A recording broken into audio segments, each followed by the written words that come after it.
मैं डॉक्टर पृथ्वी सिंह, विक्रांत औषधीय नर्सरी, छोया, गजरोला, अमरोहा। और मैं आज आपको ऐसे पौधे के बारे में बताऊंगा जो बहुत ही गुणकारी एवं लाभकारी है और ये हर घर में ये पौधा होना चाहिए। इस पौधे का नाम है कालाबासा। और कालाबासा प्राचीन काल से अब तक किसी भी प्रकार की खांसी हो, चाहे नॉर्मल खांसी हो या काली खांसी हो, उसमें एक बहुत ही गुणकारी पौधा है। नजला हो, जुखाम हो और इस प्रकार से जो खांसी से संबंधित बीमारी होती है, उन सभी बीमारियों को दूर करने के लिए एक प्रकार से रामबाण है। और वैसे तो हमारी नर्सरी में 82 प्रकार के औषधीय पौधे हैं, परंतु आज जो चर्चा होगी ये काले बासे के बारे में होगी। तो काला बासा जो है एक चमत्कारी पौधा है और इम्यूनिटी पावर को भी बढ़ाता है। और कोरोना काल से तो इस पर विशेष आयुर्वेद के डॉक्टरों ने जो है जोर दिया है इसको प्रयोग करने के लिए। मैं इसके बारे में बताना चाहूंगा कि अगर हमें खांसी, नजला, जुकाम अगर है तो हमें इसका सुखाकर चूर्ण बना लेना चाहिए। शहद के साथ उसका प्रयोग करके हम इसका प्रयोग कर सकते हैं। और हम इसे अपने जो है ग्रीन टी बनाकर भी हम इसका प्रयोग कर सकते हैं।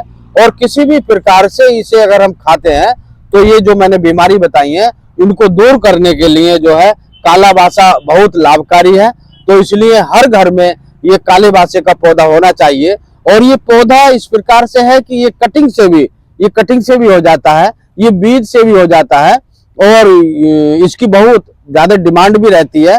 और घर में अगर हम चाय बनाते हैं, ग्रीन टी बनाते हैं, तो उसमें भी अगर हम इसकी पत्ती डालकर प्रयोग करते हैं तो वैसे भी ये लाभकारी रहता है। और परिवार के प्रत्येक मेंबर के लिए ये नजला, जुकाम, खांसी को दूर भगाने का कार्य करता है। इसकी पहचान के बारे में मैं थोड़ा सा बताना चाहूंगा। इसकी भी पतली पत्ती होती है, नुकीली पत्ती होती है और इस पर पीला फूल आता है, बहुत सुंदर फूल आता है।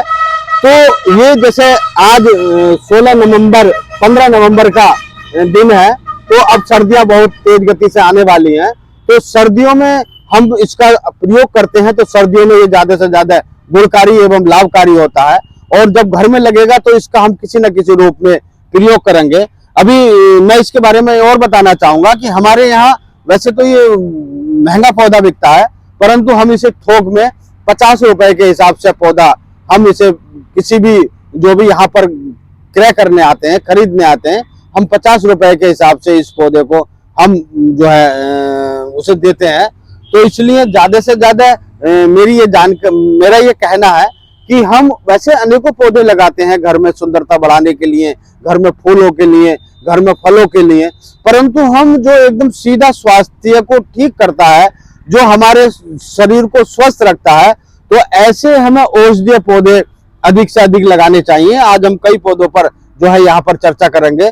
तो सबसे पहले हमने यही लिया है कि कालाबासा एक प्रकार से जो है इसका तना भी कार्य करता है। तने को भी हम सूख कर, कूट कर और तने को भी हम चाय में डालकर अगर हम पीते हैं तो तना भी इसका लाभकारी है। और ये जो है बड़ा अच्छा सुंदर पौधा लगता है। और अब इससे फूल आने शुरू हो जाएंगे और दिसंबर, जनवरी और फरवरी तक इसको पीला फूल आता है। पीला फूल अपने आप में भी बहुत अच्छा कलर होता है, पीला रंग का। तो इसलिए ज्यादा से ज्यादा मात्रा में इसे अपने घर में लगाएं। इसके साथ साथ जो है पीला बासा आता है और पीला बासा भी हमारे पास काफी मात्रा में है। पीला बासा भी जो है एक वज्रदंती का जो है उसे वज्रदंती भी कहते हैं। तो जब उस पौधे के पास चलेंगे तो उस पर चर्चा करेंगे। मैं तो काले बासे को यही सलाह दूंगा कि ज्यादा से ज्यादा लोग इसे काले बासे को लगाएं।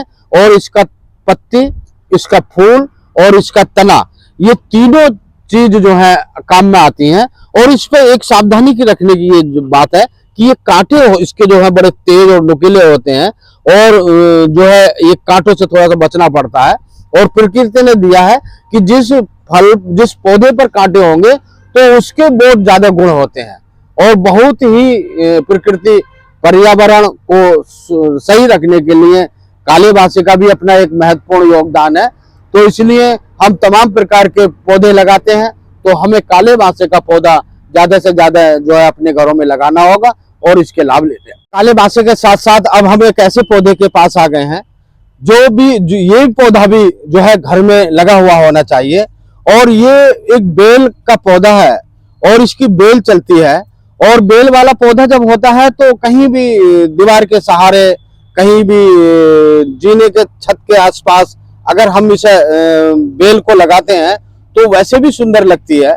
और इसका नाम है, जैसे लिखा हुआ है, दम बेल। दम बेल का मतलब प्राचीन काल से आयुर्वेद के बारे में सभी जानते हैं। और आयुर्वेद में जो पौधे का नाम रखा गया है तो दम बेल, दम मतलब दमा और सांस की बीमारी जिन लोगों को होती थी, वो ये बीमारी, दमे और सांस की बीमारी को दूर करने के लिए इस पौधे को हमारे आयुर्वेद के जो पूर्वज हैं उन्होंने खोज की। और खोज करने के बाद जो है इसको मानवता के लिए यहाँ पर प्रस्तुत किया। और जो हमारे डॉक्टर लोग हैं वो इसके बारे में बताते हैं कि किस प्रकार से हमें दमा और सांस की बीमारी, जो पहले बहुत अधिक चलती थी, अभी भी है, तो उस बीमारी को जड़ से खत्म करने के लिए ये इसका प्रयोग किया जाए। और प्रयोग करने के लिए हम इसका भी किसी भी प्रकार से प्रयोग कर सकते हैं। पत्तियों को सुखाकर प्रयोग कर सकते हैं, ग्रीन टी बनाकर प्रयोग कर सकते हैं। और इसका जो बेल का जो तना है, इसका भी जो है तने का भी प्रयोग कर सकते हैं।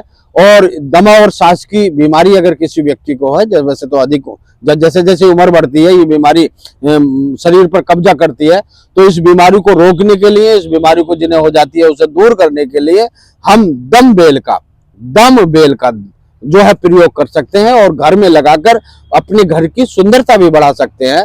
और जिस प्रकार से पौधे प्रयोग करने के बाद हमारी बीमारी को दूर करते हैं, तो मेरा ये मानना है कि जहां पर ये पौधे लगे हुए भी होते हैं तो इनसे भी वाइब्रेशन निकलती है, खुशबू निकलती है, सुगंध जो निकलती है वो भी मानवता के लिए लाभकारी होती है। और परिवार में अगर ये लगी हुई है घर में, हमारे परिसर में, तो उसका जरूर किसी न किसी रूप में हमें लाभ मिलता है।